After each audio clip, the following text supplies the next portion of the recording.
Bugün Rusiya prezidenti ənənəvi böyük mətbuat konfransı keçirir. Artıq 4-cü ildir ki, Rusiya prezidentinin böyük mətbuat konfransı birbaşa xətt adlı tədbirlə birgə təşkil olunur. Bugünkü tədbirdə Vladimir Putin bir neçə saat ərzində canlı yayımda həm jurnalistlərin, həm də sadə Rusiyalıların müxtəlif suallarını cavablandıracaq.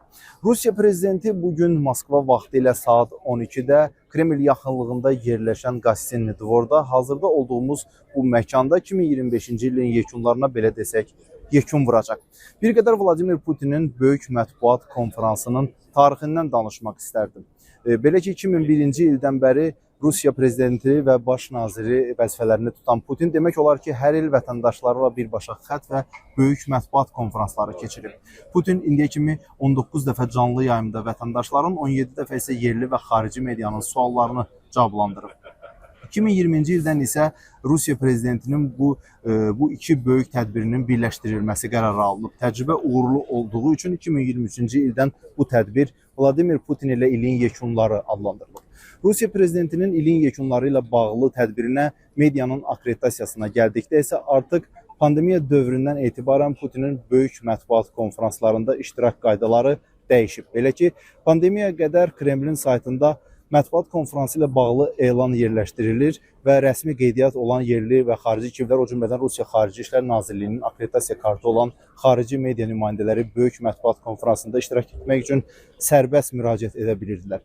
Lakin pandemiyadan sonra Kreml Putinin böyük mətbuat konfransına ancaq özü seçdiyi xarici media nümayəndələrini dəvət edir və heç də Rusiya Xarici İşlər Nazirliyinin akreditasiya kartı olan hər xarici media nümayəndəsi mətbuat konfransına dəvət almır.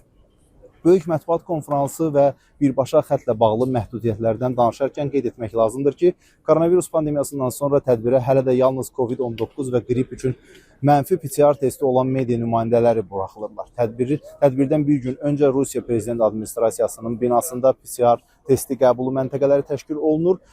Akreditasiya olunmuş media nümayəndələri bu məntəqəyə gələrək həm tədbirə giriş kartlarını götürür, həm də PCR testi vermiş olurlar. Testi müsbət çıxan media nümayəndəsinin tədbirə giriş kartı avtomatik bloklanır. Putinin böyük mətbuat konfransı canlı yayımda Rusiya prezidentinə sual vermək üçün şans hesab olunur. Ona görə də yüzlərlə federal, regional və xarici media nümayəndəsi bu şansdan istifadə etməyə çalışacaq.